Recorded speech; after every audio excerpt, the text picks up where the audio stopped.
and welcome to Are You Enjoying This? The podcast where we discuss bad cinema. And this week we have Dwayne "The Rock" Johnson's debut leading man film, The Scorpion King. It was an experience.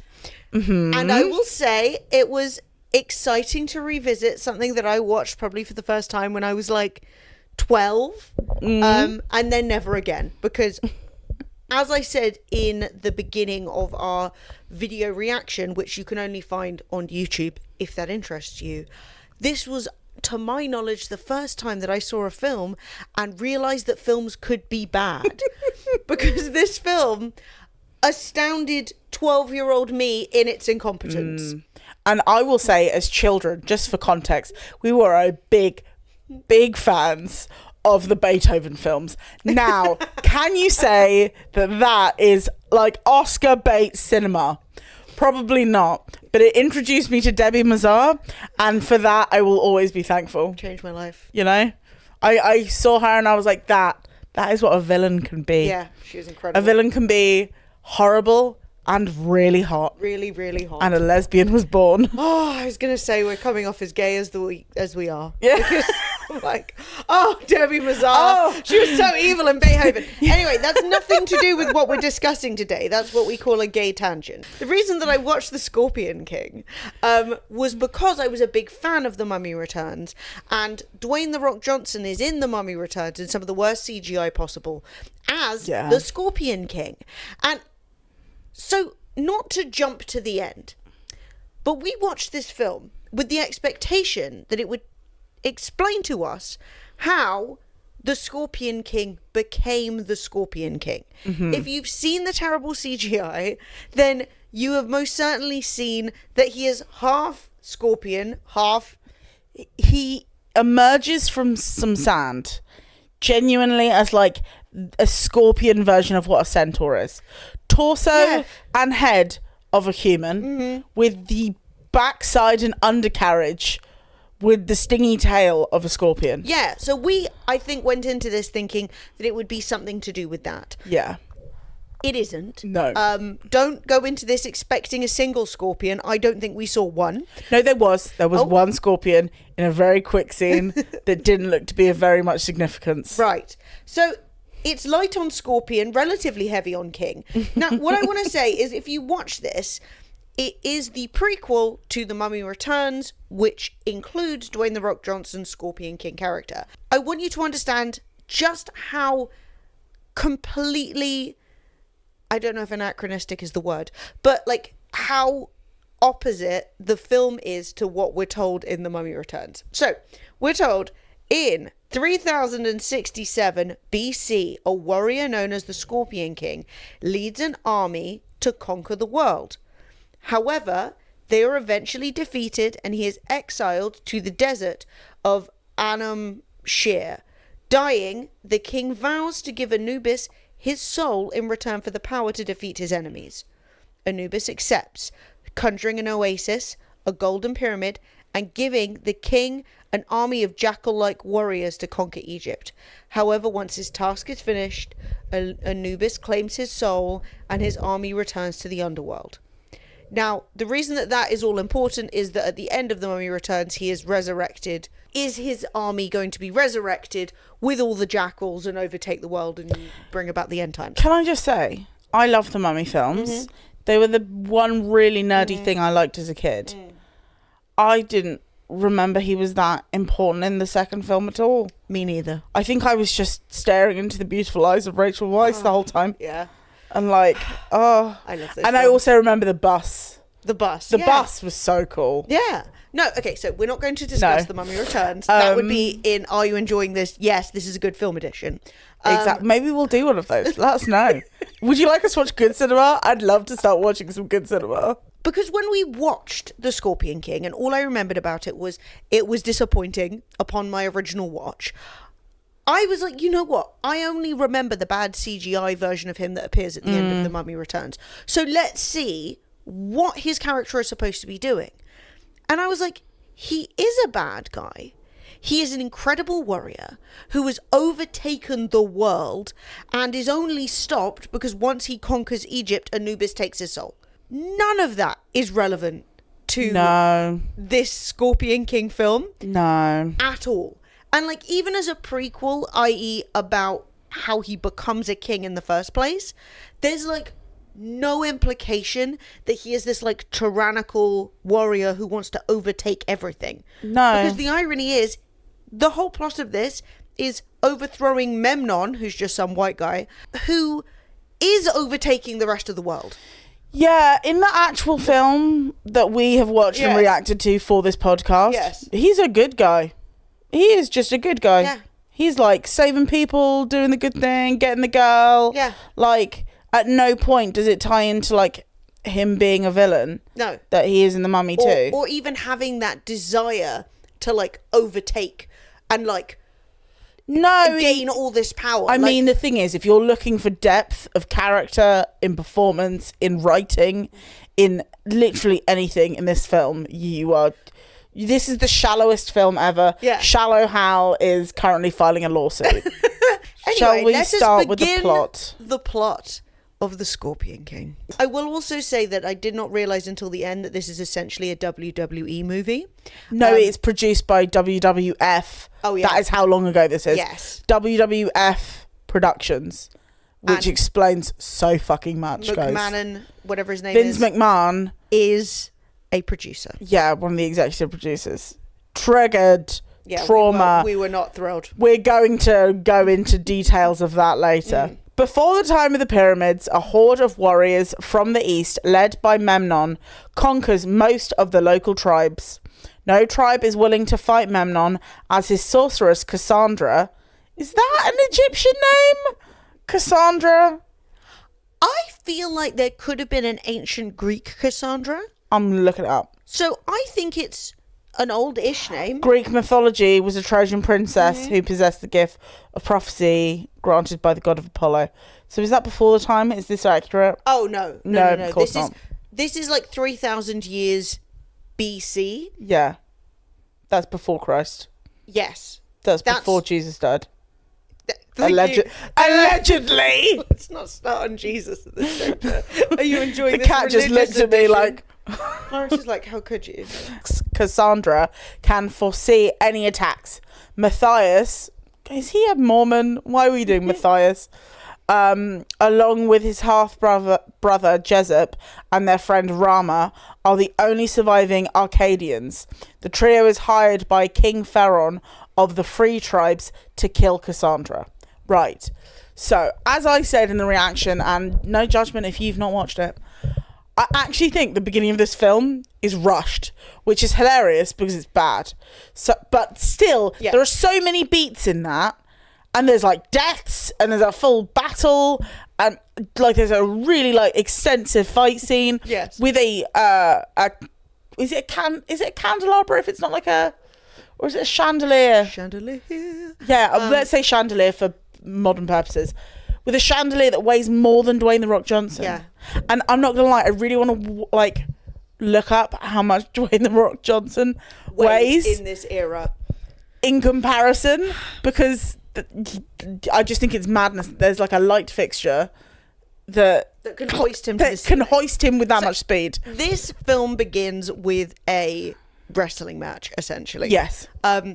It is, as far as we could tell, the people that Dwayne's character are fighting, like at least one of the main men is a wrestler. Mm-hmm. Like, they are hitting wrestling moves. It is very camp and over the top. That really sets the scene for what you can expect from this film, because it's clearly the WWF at the time trying to put in anyone they can to like get a bit of screen time with some legitimate actors. Yeah. Shout out to the actual WWF, was it? World Wildlife Foundation. Well done for winning that lawsuit. Yeah, I just think if you wanted to know what this film is about, you could watch the first scene and go, yeah, that is as deep as it's ever going to get. Yeah. That is everything you need to see. It's just some sweaty dudes pretending to punch each other. So I will say something that the Wikipedia has given away earlier than we would have thought, is that when the Acadians, these three men, they are the only Acadians left given that they're amazing fighters, I don't know what happened to the rest of the Acadians, like how we've ended up with 3 men and that is all there is. But they are sent out by a group of like local tribes who are all like different ethnicities, which is kind of fun. And they are sent out to kill the sorcerer. We do not Sorceress. know. We do not know that she is a woman. Do we They not? don't tell you. They're like, we've got to kill the sorcerer. We've got to get the sorcerer. Until she is later revealed, popping out the bath sexily. I don't believe that we know that she is a woman, and that was fun. I mean, I presumed because it's 1999 and it's WWE and somebody's going to have to be attacked, it was probably going to be a woman. It's giving very much WWE Attitude Era. Let's be real. I will accept that. I will say, for me, I wasn't expecting her to be a woman. They kept talking about the sorcerer. I didn't realise. In those films, they're always female. The witchy people, the magic doers, are always some like gorgeous, thin, bronze woman wearing gold in some aspect and not very much else. Well, in which case they were bang on. But for me, I thought it was going to be an old bloke. I thought we were going to get a wizard, and so when it was like a hot young thing. This isn't Lord of the Rings, Emily. You have to accept. Tolkien has not been involved in this. There are other wizards. Okay, anyway, for me, I was surprised it was a woman. I didn't think we'd get a female main character. I thought we'd just You're pure expecting get a love Ian interest. McKellen, like, over small tones being like, hello, boys, none of you got a T-shirt? Like... Ian McKellen would never ask them to put on a T-shirt. No, how dare you? But he would mention it. He'd be like, oh, have you all taken your clothes off of me? No, he's not that pervy. Let's be real. Anyway, that is our setup. Yes. Dwayne and co. Yes. Though it very quickly seems to become just Dwayne. I don't really know what happens to the other 2 Acadians. I would like to let you know also at this point that the main bad guy, who is Memnon, looks exactly like Mr. Schuster from Glee. Yeah. He was I was convinced it was Matthew Morrison. Yeah. By the curly hair and the face that's so slappable. So that was a shock. Also, I immediately realised that was it Matthias? Well, if it's not, I don't know. They don't use anyone's names in this film. Peter Facinelli's in it, and he is Carlisle in Twilight. And I'm just saying, maybe this should turn into a Peter Facinelli podcast where we just watch all of his films and go, yeah, that one was bad too. That was also terrible. Yeah, I felt bad for him that he is, I think, the first actor that we featured twice. Yeah. But it wasn't our doing. I will still say Martin Freeman's my most hated. Oh, God. That changed me. Yeah. It changed me. The Acadians sneak into Memnon's camp, but are ambushed by guards who were warned by Farron's own son, Takmet. Takmet, that's who Peter Facinelli is. Right. Takmet, remember that. Who had already betrayed and killed his father. Rama is killed and Jessup is captured. Matthias finds Cassandra but spares her life before he is captured. Oh, is Matthias? That's Dwayne. Oh, well, you learn a new thing every day.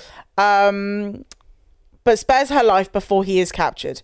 After witnessing his brother's execution, Matthias is buried up to his neck in the desert to be devoured by fire ants.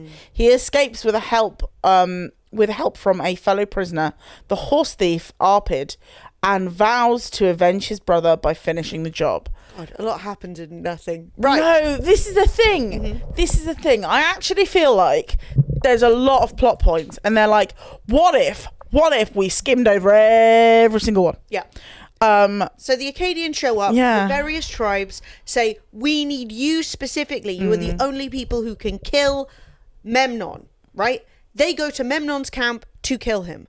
Well, as this is going down, Peter Facinelli shows up. Takmet. By the way, I've cut off my father's head. Yeah. He literally, we're like, oh, he's betrayed them. And he's like, here's my dad's head. Anyway. Like they're making a sacred vow about 5 minutes ago. Yeah. Like literally took him no time. And we have no meeting's clue over, why he you're did dead. that. Yeah. Fucking off to that bloke. Honestly, how much is Memnon paying him? Yeah, Madness. Memnon's got money. The price of family betrayal these days is getting lower and lower. People selling their grandma for a Satsuma. Crazy. No, don't, because I saw a reduced Satsuma in Sainsbury's the other day for 39p, and I swear to God, I felt like I wanted to firebomb the place. 39 pence for a single old Satsuma.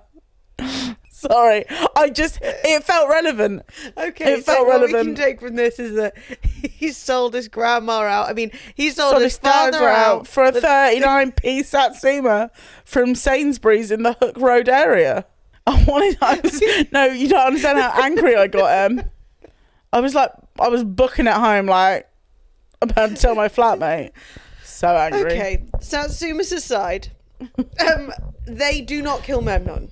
Or no, they're not trying to kill Memnon. You see, I'm already lost. They do Yeah. not kill Cassandra, the sorceress, Mm-hmm. because Peter Facinelli has sold them out, chopped off his own father's head, all off screen, very fast.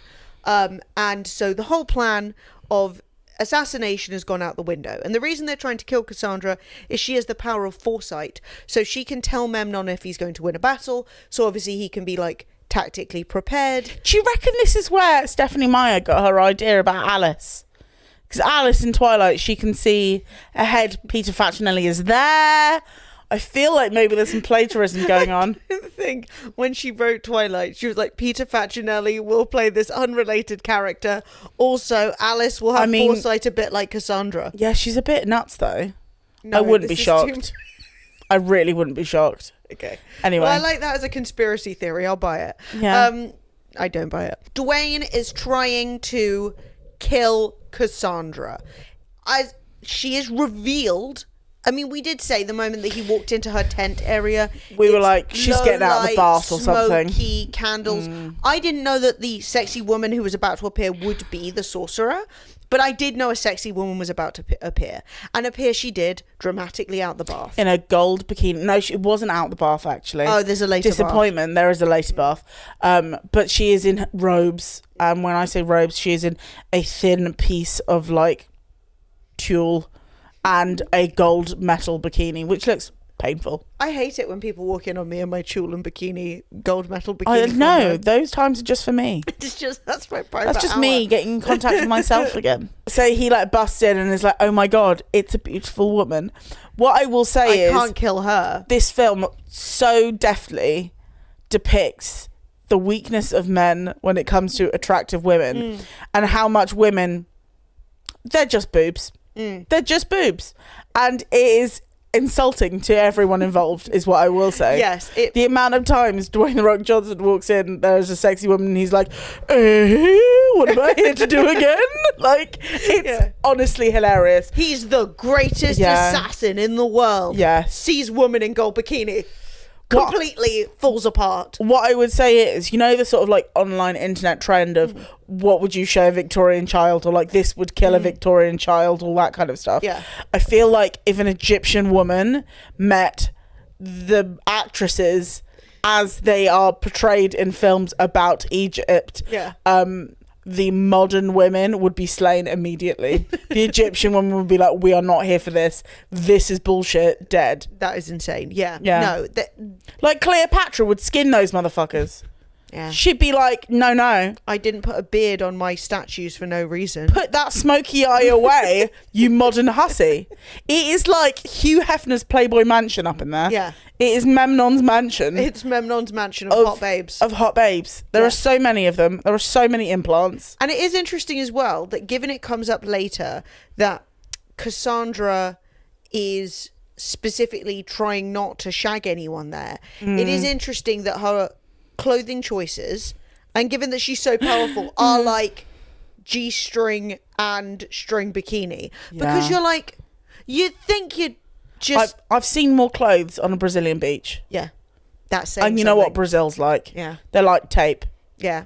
There's a moment in a minute where she jumps on a camel and her robe sort of comes away and she is essentially bare, boob to ankle. And I was like, I can see your side butt Yeah. on the camel. Almost some undercarriage. The attempt at assassination falls apart, which is a real shame. Because that would be a really short film. It would then. be really short, and that would have been satisfactory because we Yeah. are always looking for a shorter film. Carlisle's dad's head is cut off. The tribes who have all come together to try and overthrow Memnon, it's all fallen apart. And because Dwayne does not kill Cassandra, Memnon still has his sorcerer who can help him overthrow basically all of the tribes and all of the kingdoms in I assume Africa, maybe the wider world. Obviously, Memnon is a white man, but we're not going to get into that. It's a perplexing choice. So honestly, a fucking Hawaiian man and a white man walk into the room. Ancient Egypt. It's Egypt. It's Egypt. I think he's Samoan. You're right. Black, Nova Scotian and Irish descent, and his mother is Samoan. Fantastic. Damn. Point being, Pacific Islander and a white man walk into a tent. It's ancient Egypt. Apparently now, so. What we can take from this is that Dwayne is then defeated in battle. It's very sad. Is his brother dead by this point? Yes. So his brother has already been killed. F to him. We are now down to one imprisoned Akkadian and one dead Akkadian and one Akkadian, i.e. Dwayne, who is about to be buried neck deep in sand.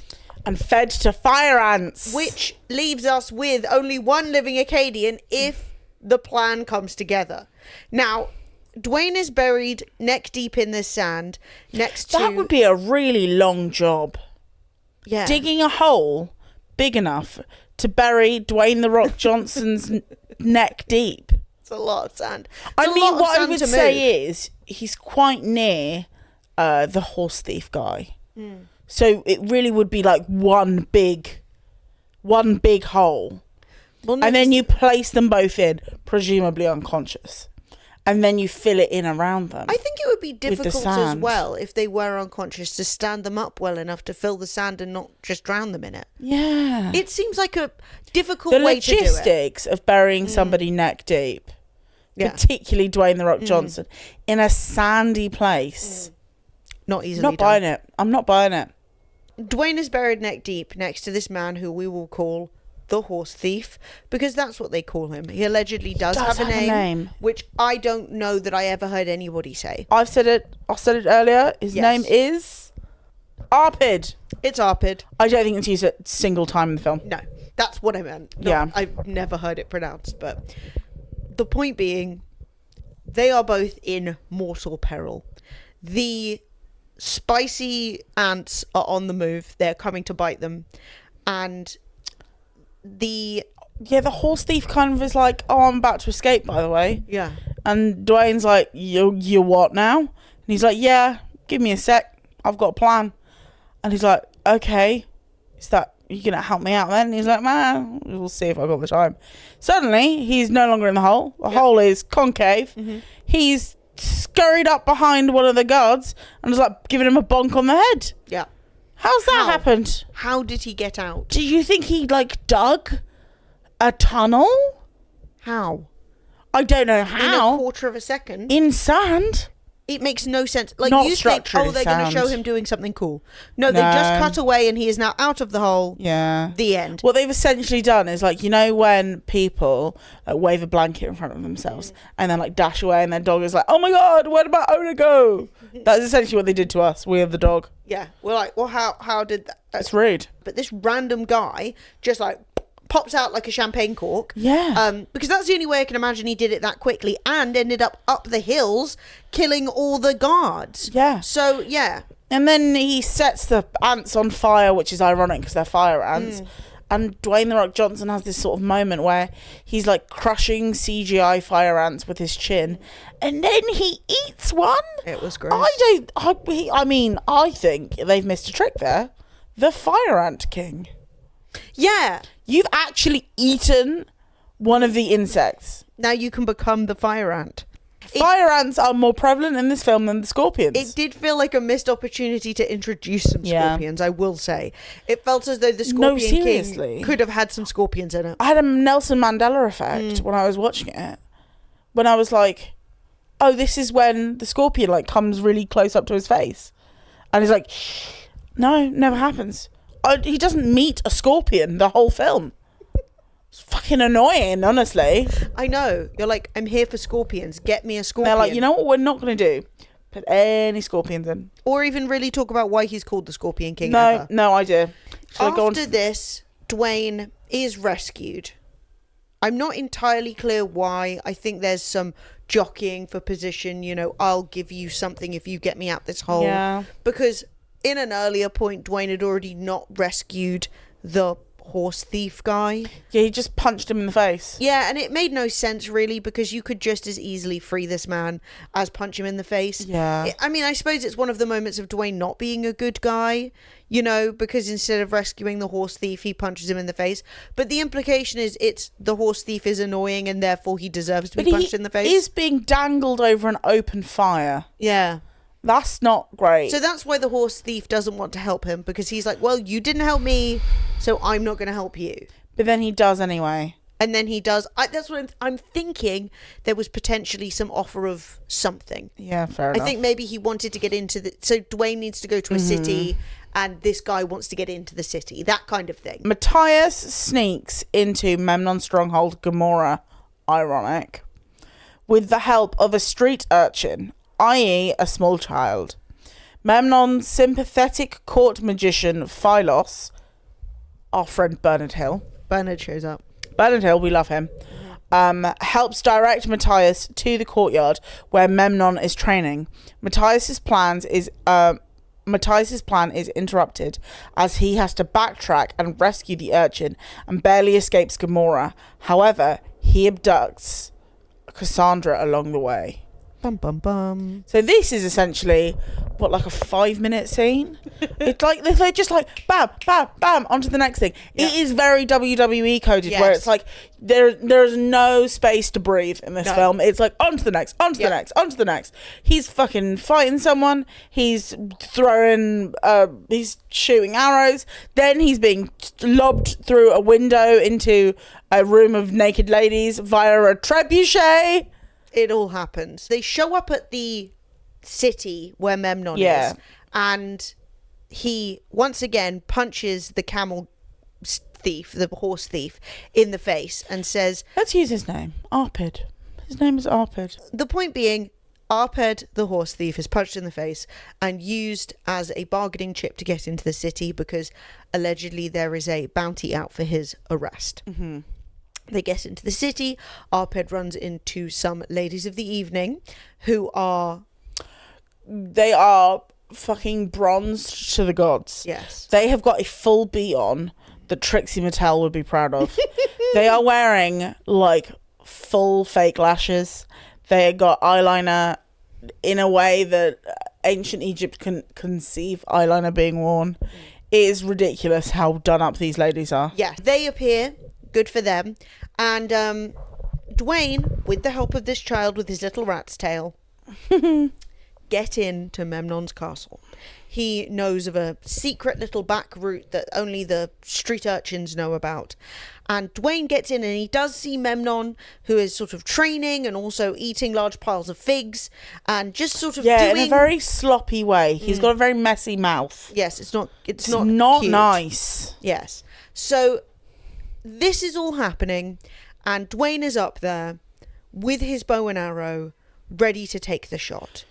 Except sexy ladies keep walking in front of Memnon, and then... And this poor child that's about to have his hand chopped off. The street urchin gets captured for being, I assume, in the palace, and they're going to cut his hand off for being a thief. And Dwayne is like, I just don't know what to do. And I was really annoyed because I felt like there were like 80 opportunities for him to have killed Memnon, which he did not take. And it was really annoying because he's one of those characters that's just like, he'll just do things and it'll go well. So in this moment, it did not ring true that he didn't take the shot. The plot armor this guy has got is ridiculous. Yeah. It's like cast iron. He then obviously has to rescue the child because we don't want to see a child's arm cut off, which means that he does not get to kill Memnon. But the child survives, so that's nice. And we also see an interesting fact about Memnon, which is, alongside being a great fighter, he also has the capacity to catch arrows out of the air. And it's sort of his party trick. Yeah. Which means that when Dwayne shoots an arrow at him later, he just deflects it with a sword. And I'm just not buying it. I'm just not buying it. There's also a really great shot of him deflecting this arrow with a sword, and then it's like full like 3 seconds of him just being like, yeah, face. It's hilarious. Then he trebuchets into a room that is just full of a sort of I think concubines, which is sad, from a feminist perspective, they're all like, ooh, we want to immediately have sex with you, but sort of start robbing him. Then he like gets out. He uses a gong as a shield. There's a lot of like really sketchy shit. Yeah. But then he breaks into Cassandra's quarters where she is in the bar. Yay! We finally got her in the have bath. a moment of a naked lady in a bath. It's only correct. Yeah, this whole bit is kind of giving like Aladdin, like one jump. Yes. You know, he's just sort of. Also, it's giving Looney Tunes next. Yeah. Because they're like, well, how do you escape? You've gotten into a bath with this naked woman who's a sorceress. She's just wearing her hair over Like, her oh bosoms. no. It's just awful. I apologise to this actress. She ever took this job. So they're both in the bath. He's got her in a headlock, which I really feel like would make her collapse. Like that would put her into a medical state immediately.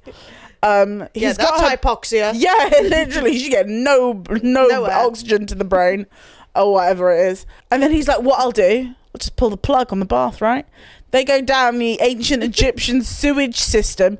She's completely naked. This whole place is like some sort of very porous, coarse stone.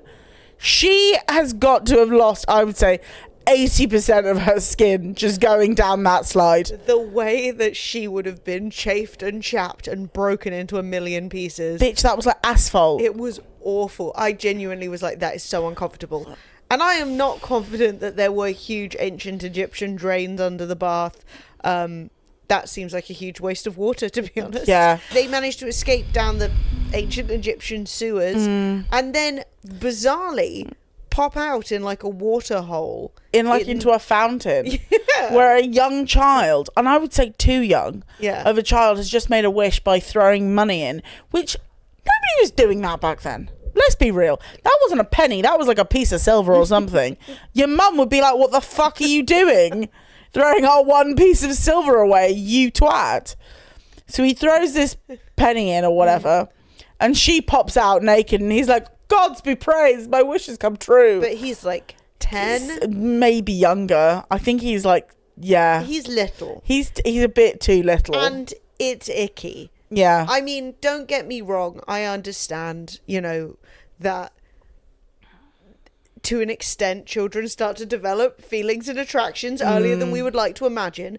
But the idea that the film thought it was appropriate for a naked woman to just pop out in front of this child and we would go, yeah, brilliant. Yeah. Not like you could have at least made him a teenager. You could have made him 17 and it would have been much more realistic that somebody that age might have been wishing, I really want a girlfriend, nobody ever pays attention to me, and then the sexiest woman you've ever seen pops out of the thing. That's a little bit funnier than literally a 10-year-old. Hell, it could have been some gross old man, at least then it wouldn't have been. Yeah, I agree with all of these statements. Any heterosexual man of any age would be thrilled to see her pop out after you've made a wish. Yeah. I don't love that. No. Is the summary of that point.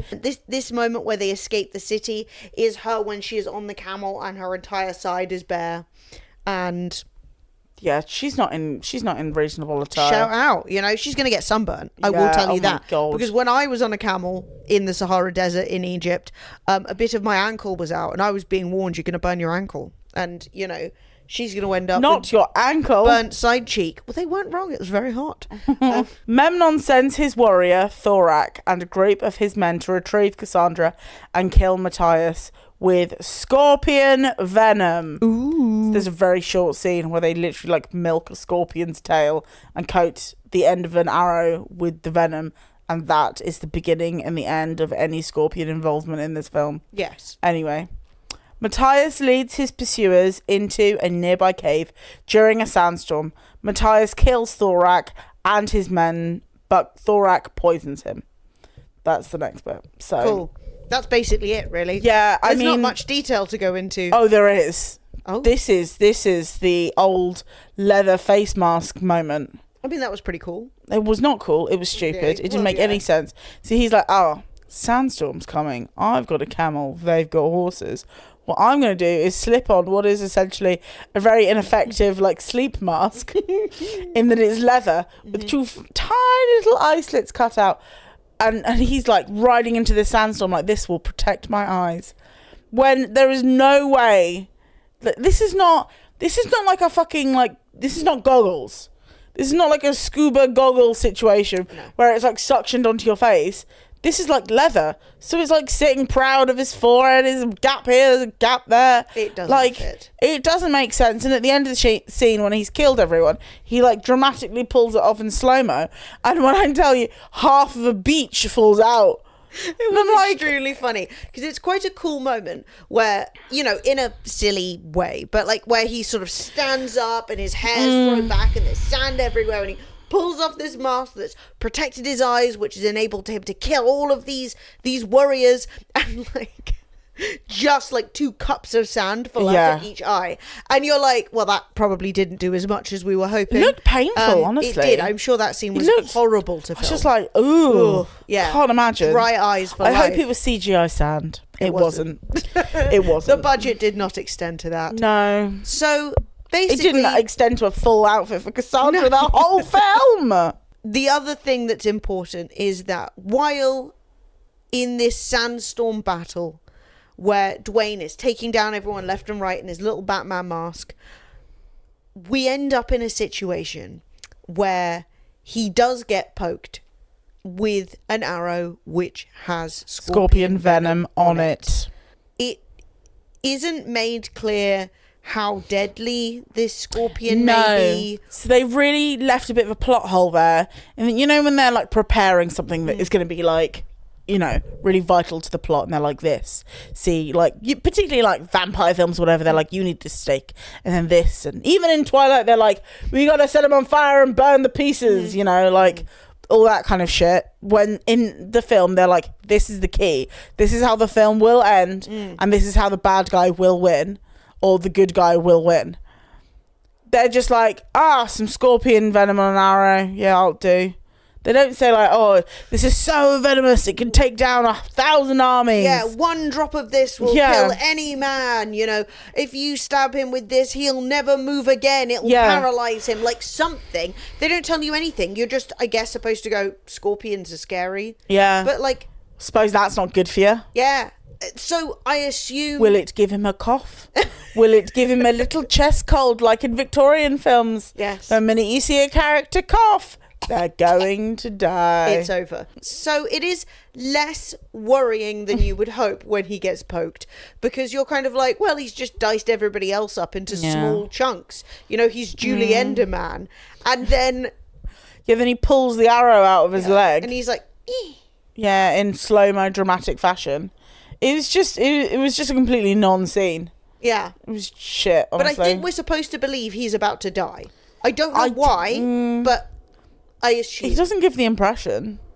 Well, it's only because then the next scene he's lying down. Yeah, the next scene he is just lying down. He's lying there looking fine. Well, shall I get onto that so we can discuss that? Cassandra cures Matthias with her magic, believing that he is the world's best chance to kill Memnon and bring about peace. Although unsaid, Cassandra has secretly fallen in love with Matthias since he had spared her and rescued her from Memnon, having been his prisoner since she was a child. That's gross. Yeah. So really, really fast Stockholm syndrome. Yeah. 1 afternoon together, and she's like, now you know what I love is being captured and kidnapped. Yeah. That's personally what I'm looking for in a partner. Now, I don't blame her for saving Dwayne, right? Because it's her and the horse thief in the middle of the desert against Mr. Schuster. And I imagine, given that like the camel belongs to Dwayne and maybe he knows where to go, you know, more people is better. There's a higher chance of survival, perhaps. And I can understand why she might be worried about the guy who's sort of basically protecting her from Memnon, but this implication that she like fell in love with him, very strange, because I mean, unless you're just like, that's the hottest man I've ever seen, that will do for me. It's It's odd. I don't think any woman's ever felt that in their life. No, I mean, no, not realistically. So he's lying I mean, there. maybe if you met Mark Ruffalo, European Buffalo. That's an inside joke. It's like Juice Bigelow, European Gigolo. We call him Mark Ruffalo, European Buffalo. Oh, I hate us. So, yeah, we It's don't not know even much funny. about Cassandra. It's not even funny, sorry. I've just realised how not funny it is. The thing with Cassandra, right, is that we don't really know. We know that she has the power to divinate, see the future, predict the future, right? But To a reasonable extent. But what she does... she climbs astride Dwayne Yeah. and sort of like... Well, she hits him with some sort of vagina magic, and then she leans down very sexily over him and goes... What I will say is the sexy version Yeah. of, in Hocus Pocus, right at the end, Winifred is trying to suck the life out of Yes. the teenage boy, and she's like, this is what would have happened if you tried to, like, turn that into, like, porn or something. It was, there was no need for her to be, like, fully across his crotch with hers. No, she is riding him. But what I will say about that is that what she sucks out of him is like a glowing light. And in visual storytelling, that to me did say it's his soul. It did not say No, this illness. is illness or death or venom or anything like that. It was very much giving, I'm going to make sure he's dead. It really did. Or it at very really least, did look maybe at... that she was going to take control of him in some way. You know, like he was going to be, she had his essence, and so he would just follow her Not his around forever. essence. Well, I'm trying. You know what I mean? Like that kind of magical shenanigans. Essence is just a funny word. She sort of takes away his illness from the scorpion venom, and then sort of rolls off him into like a heap of her own. Yeah, she's like, Because she's like, I must rest now. Venom. Venom. Yeah. And then you're not sure if maybe what's happened is she sacrificed herself for him. But like, no. She just Usually needed... when a character is unwell and there's witchcraft going on, particularly if it's like person-to-person witchcraft and not like, here's a salve for your wound, it's usually the sort of energy will come out of the person healing and will go into the person that's unwell. Yeah. But no, Well, they that does didn't think kind of that. happen because she flops for a bit. Yeah, but no, it doesn't. Because she sucks something out of him. Yeah. I'm saying it should have been reversed. Oh, she should have blown. Rewind that motherfucker shit. should have blown, not she should have sucked. blown, not sucked. Matthias, Arpid, and Cassandra find Phylos, who has perfected an explosive powder. However, they are ambushed by the free tribes, who are now under the rule of the Nubian king, Balthazar. Matthias defeats Balthazar in a fight and earns his reluctant respect and sanctuary, but Cassandra gives Matthias two visions. One where Memnon and his army slaughter the entire rebel camp, and another where Matthias dies facing Memnon. Matthias reassures her that he will make his own destiny, and the two have sex. Right. Slay. Quite a lot happens there. I will say the introduction of my man, let's get his name right for the first time, Michael Clark Duncan. Woo! Not Michael Scott Got Douglas. Michael Clark Hall. I came up with so many wrong names during the reaction. Yes. I'm apologise deeply to this unfortunately deceased man. Yeah. I've enjoyed him in all of his films. We were so happy Most to see him. notably The Island, which is a great film. It won't be covered on this podcast because it's 10 out of 10 given an Oscar. Maybe we should do it. No, we absolutely should because it's ridiculous. It's terrible, but I loved it. I loved The Island. We bought the DVD. Yeah. Anyway, Of course we did. there are a surprising number of actually talented actors in this Yeah. godforsaken film. Him being one of them. He's been trading with China. Yeah. He has been trading with China, and he has gotten some gunpowder, which he just can't get right. And he's finally nailed it. He has got gunpowder down. I think this is the first case of gunpowder ever being intentionally used for harm. Yes. Because gunpowder used to be like, woo, fireworks. But also, I don't think time-wise that's accurate. Oh, no. But No. neither is this Any white of this. man. honestly. doing science or being a magician or whatever he's got going on. So he pops up just in the middle of the desert. Huzzah, I've invented explosives, which, you know, is exciting for him. The battle, the fight between the two big guys is pretty fun. That's very fun. I enjoyed that. I think that they were both selling it quite well. Can I just say at this point, I really think the only thing this film does well is make some fun action scenes.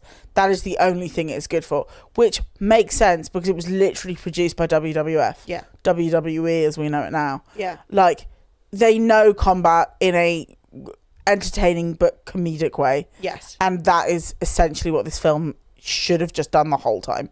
I think if this wasn't called The Scorpion King and therefore tied to the Mummy franchise, I think that it would have been less harshly regarded because you'd just go, oh, it's just a stupid wrestling film. It's just a silly action film, yeah. Whereas they went, hey, do you want to know the prequel of one of the... apparently The Mummy Returns was the 7th highest grossing film of like 2001. So Wow. it was a high... Like, it made like $500 million, I think it was like 400 and something thousand dollars. $400,000. But okay, You mean $1 million? I don't. Yes, million. $400,000 even in 2001 wasn't very good. No, 400 million. It made $435 million worldwide. It's crazy. The 7th highest grossing film of 2001 and the highest grossing film of the series. So 2001 was really popping off for films. Harry Potter and the Philosopher's Stone. Boring. Oh my god, this is an insane year. This year is stacked. Yeah. Okay. Number one ranked, number one highest grossing film of 2001, Harry Potter and the Philosopher's Stone. Number Boring. 2, Lord of the Rings, The Fellowship of the Ring. Oh! Lord of 3. Lord of 3. Number 3, Monsters Inc. Great film. Number 4, Shrek. Shut up, I'm not 2001. joking. We will No, never this see is- one like her again. Number 5, Ocean's 11. That was a great film as well. Number 6, Pearl Harbor. Oh, not good. Not good. Not good. And then number 7, The Mummy Returns. Yeah. And number 9, Planet of the Apes, which was actually good. Well, the first one kind of sucked, but the rest of them were really good. Then Cassandra uses her powers of divination. And Cassandra tells our man Dwayne one of two things is going to happen. 1, we're all about to get murdered by Memnon. Yeah. 2, we succeed and you die. And he goes, I make my own destiny. Right. Which is kind of offensive given that her and... Well... Yeah, it really does make her whole, like, divination, sorcerousness completely irrelevant. But it doesn't, like, add any, like, weight to their, like, relationship. To be like, I love you not for your powers, but because it's you. I think that would be something that character realistically would like to hear. Yeah. Because all she is to Memnon is sort of like a sexy lady that also can tell him if he's going to win. Yes. So, yeah. And then he's like, yeah, I made my own destiny.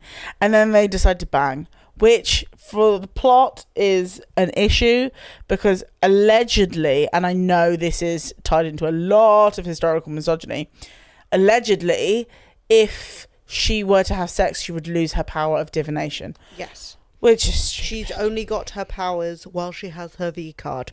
Which is why I was saying... Toss that fucker into the sea, Literally. gal. You get it. Yeah. I just don't think Dwayne The Rock Johnson's going to be a very good shag, if I'm honest. This is interesting because Memnon was sort of saying, when we have conquered all of the world, then we will get married and I will have sex with you.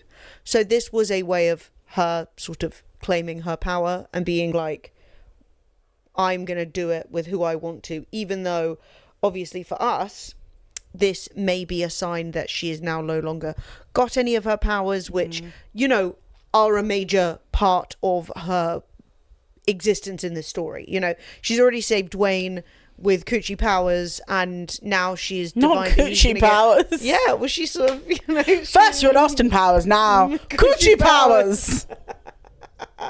So anyway, they bang. Shout out to her for, you know, making that decision. We love I that. feel like Coochie Powers could be a character in the Powerpuff Girls.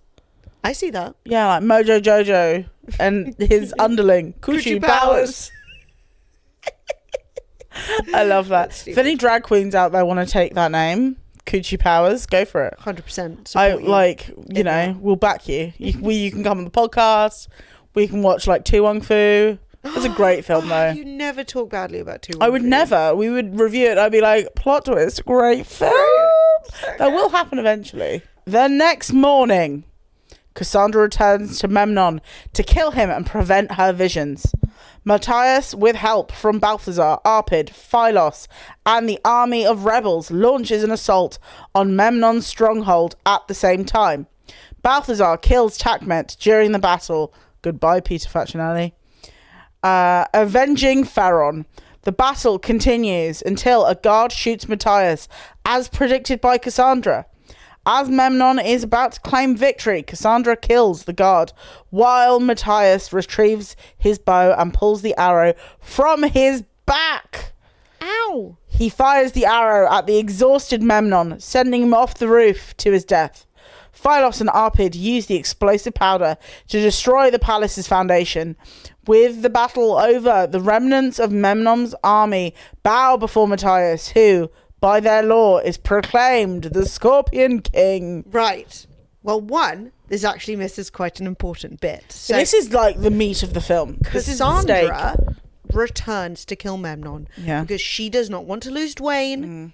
All right. She does not want her bad visions to come to pass. So she is like, I'm taking destiny into my own hands. She didn't say that, but it would have been cool if she did.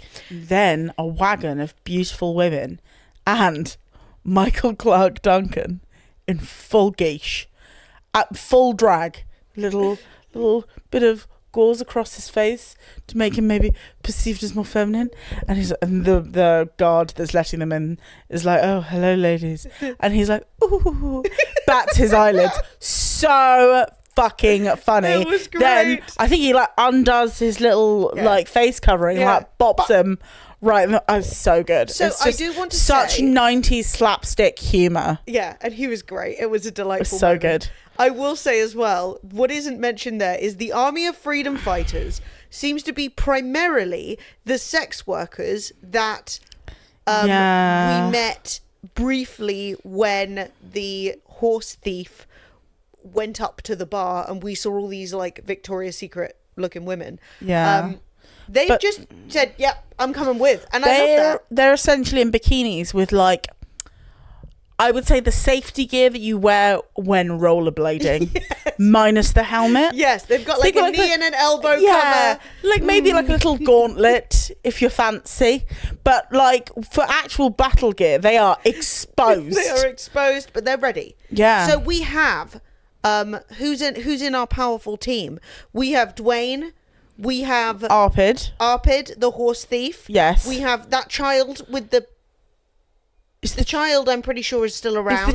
Is the street urchin, as they call him. Yes, I think he's still around. We've got a bunch of very sexy ladies.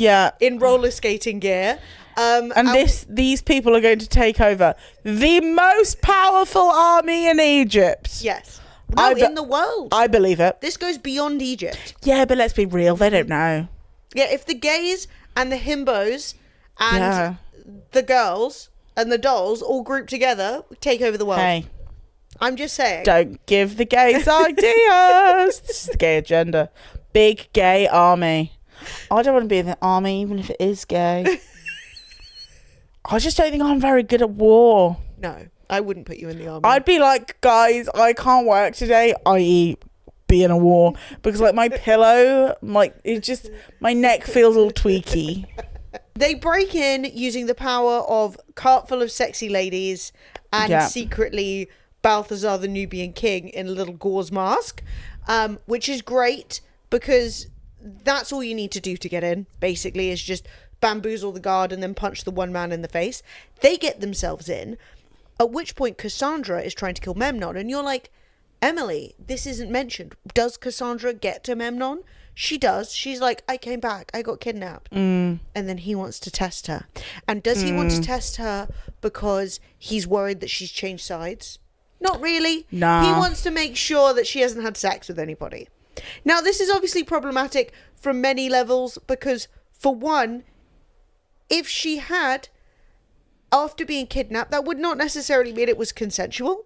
That's her own damn business anyway. Yes, but, he's a bad man. point being, he is like, if you have had sex, you would have wanted it. You did it to spite me, and I hate you. So he gets some jars Men are with some stupid, cobras though. in there, right? His house is being ransacked. He doesn't know it, right? Because he is too busy making Cassandra predict which jar has a cobra in it. Yeah. And it's quite stressful because she's going to have to put her hand in. And we aren't sure. We assume she no longer has the powers of sight, which is kind of crazy. And he's just being overly aggressive during this whole scene. So she'll like pick a jar, it'll be right because it's Cassandra and she's a queen. And he like brutally like pushes this jar onto the floor and it smashes everywhere. And I'm like, well, now there's ceramic shards all over the floor. And like realistically, they're probably barefoot. This is a terrible idea. Ridiculous. Stupid. Everyone's going to get splinters. That's how you're going to lose the battle, dickhead. So, yeah. So he's being overly aggressive. And she has this great moment where she puts her hand in the jar. And it's her third one also that she's picked. And you think, oh, now she's going to have gotten a snake by accident. And she pulls her hand from the jar and she's holding this really pissed off cobra that's like essentially like a snake gun. It's huge. It's like a huge snake and it's going... That's my best impression. It's going for Mr. Schuster, i.e. what's his actual name in this? I can't fucking remember. Memnon, Mr. Schuster. It's going for him, but like literally like a gun would. It's like a 9mm. That's all going down, and then Dwayne busts in, and the fight is kind of brought to them in their shards and snakes and all of this stuff, and they start fighting. And they knock a bunch of lanterns over. The whole place is on fire. It is absolute tier 10 carnage, chaos. She starts seeing images in front of her and then reflecting back on her visions, and they are mirror imaged. So she's like, oh no, this vision is coming true. Oh, it's where happening. He is going to die. Yes. My love, the Dwayne The Rock Johnson is going to die. Fighting continues. And I believe, like, is Dwayne fighting a guard? I think he's fighting a guard. At this point, I can't fucking remember. It's a very choppy. And like it's the just editing people is, it's a bit all over the coming shop. for him left, right, and centre. Memnon's still kicking. There's a lot of shit going on. Yeah. There's lots of things happening on rooftops. He falls off a rooftop into this sort of roofing situation. It's just one of those like sort of standard practice final fight where you're like, oh, he's gonna lose, he's won. Yeah, so basically Memnon takes a shot at him, and then Cassandra is like lunging to try and save him, and then you think, oh, Cassandra's gonna get shot, but like she doesn't. No. And Dwayne does get shot, right? We've already seen that Memnon can catch arrows. It is his party trick. So Dwayne shoots directly. You're expecting what's going to happen is either they'll fight in hand-to-hand combat and Dwayne will overpower him, or that he's going to shoot him in a way that like he won't see it coming. But that is not what happens. He is looking directly down the barrel of Dwayne's arrow, and rather than catching it, he just doesn't. He just whiffs and then falls off the roof backwards. Yeah. At which time, Phylos' beautiful gunpowder goes off. Yeah. It's quite cinematic, which is appropriate, being that it's a film. This is cinema. This is cinema.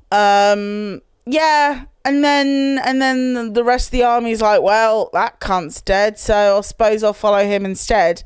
And they all like bow and shit, and then he goes with his bow, and now he's the Scorpion King. And what I will say, one little bit of information that isn't very clear during this film is this battle has all taken place on a full moon, and you know what bitches are like on a full moon. They're mad. All the emotions are up. Every star sign is literally having a bad time. That's why all the girls are involved. They were like, the moon's full. I'm feeling psycho. Oh my god, I'm feeling so charged. So charged because of the full moon. One thing they don't mention, which is important to know, is that Dwayne says to Cassandra, doesn't that mean that you're not magic anymore? And she was like, no, I just told everyone that.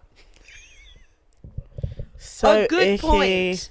a good point. So I just feel like everyone's up in this woman's business and they need to fuck off. Yeah. Leave this woman alone. Let her be unbothered. You are bothering her consistently. What is this actress's name? Because I feel like in real life she's been bothered by this film. she has been bothered. I'm looking it up. What's her name?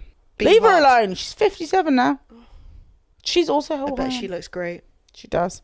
I'd date Just- Kelly if she just- wanted it, but she doesn't because she's been bothered too much. Leave her Leave be. her be. Give Anyway. her a house and a Yes. lot of money Yes. and like some singing bowls and let that woman bang a bowl to her piece. Exactly. Honestly. What I will say is that, so we now know that Cassandra still has the power of divination. Brilliant. Good for her. She is now with Dwayne. They are the Scorpion King and Queen.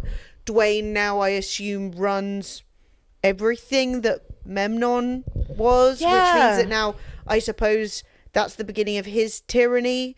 I suppose. What I will say is there are, I think, about 8 Scorpion King films. What? There are so many of them. I had no idea. No, because we with looked. Dwayne in them. No, not all with Oh, Dwayne. I okay. think at some point Dwayne was like, you know what, that's enough. That's enough. The Scorpion King 2002. Mm-hmm. The Scorpion King 2, Rise of a Warrior 2008. The Scorpion King 3, Battle for Redemption. The Scorpion King 4, Quest for Power. The Scorpion King 5, Book of Souls. And then the Scorpion King, a reboot in 2020. I'm just wondering if maybe the reason that the plot went the way that it went is because they wanted Dwayne to play a good guy, because that fell in line with his in-ring persona. But I don't know. I don't think that as much thought as you have had about this film was ever put into the film. Yeah, but like, there's only one thing we know about the Scorpion King is that he's a bad guy who worked with Anubis, and Anubis never comes up, and he's a good guy. There's no scorpions either, babe. There are no. You can't pick holes in it. Okay. Well, I mean, it is a hole. Yeah, this is essentially a fishing net of a film. Yeah. Just holy. Would you say you enjoyed this film? No. Thought it was crap. No, it wasn't good. There were absolutely little high points. Small. Bernard Hill. Bernard Hill exploding things was quite fun. It's terrible. Not good. It isn't worth the energy of watching it. It's also incredibly hard to see. It's really dark. Well, I was. Yeah, it's a very dark film. What I will say is, if you are hungover, might as well. Yeah. Honestly, like if it's It might be too fast. You might be like, whoa, whoa, whoa. depends how hungover you Yeah. are. If you've got like motion sickness hungover, don't watch it. Yeah, because my ultimate hangover film is True Lies. I don't think I've ever seen that. Oh, I love it so much. It is a Arnold Schwarzenegger vehicle where he is fighting the Crimson Jihad. And he is an American man. That's a no from me. It's so good. But, like, it's ridiculous. And if you're hungover, it's exactly what you need. My So, like, favourite watch hungover that. film, Yeah. no lie, Lord of the Rings 2 Towers. Yeah, but that's for when you feel Nothing. like you're seconds from death. Nothing heals me like Helm's Deep. Watching that battle scene Yeah. heals me. Yeah. That's the end of the episode. Please follow us on social media if you have it and enjoy it. We are on Twitter, Instagram, TikTok. Something else maybe? I can't remember. No, I think that's it. Those seem That's like it the for main now ones. at the very least. Yes. We're also, this is available in video form on YouTube, along with Yes. our exclusive YouTube live reactions, which is very cool and fun. So if you want to see us reacting Yeah. to any of the films that we've covered, you can It's- find it there. Or It if you is a wanna lot watch- of me looking like gormless because I'm so shocked by how bad the films I will are. say it's edited down to be about 20 minutes, so it's Yeah. not as much gorm as you'd expect. And it's also not a full like 2 hour like following the film with you. So yeah, go watch that there if you fancy it. Thank you for listening Yes. on all of the podcast streaming services. Like, That's review, great. 5 stars, all the good Do stuff. all the good shit. Tell Thank us if you there so are bad much. films that you have watched that you would love to see us cover. Oh my god, we're because so obviously open to We have a suggestions. list, but sometimes you just want to try something that you hadn't thought about before. And we have been Are You Enjoying This? We hope that you enjoyed it. With and we will Sophie and see you Emily. in the next one. Bye bye. Bye.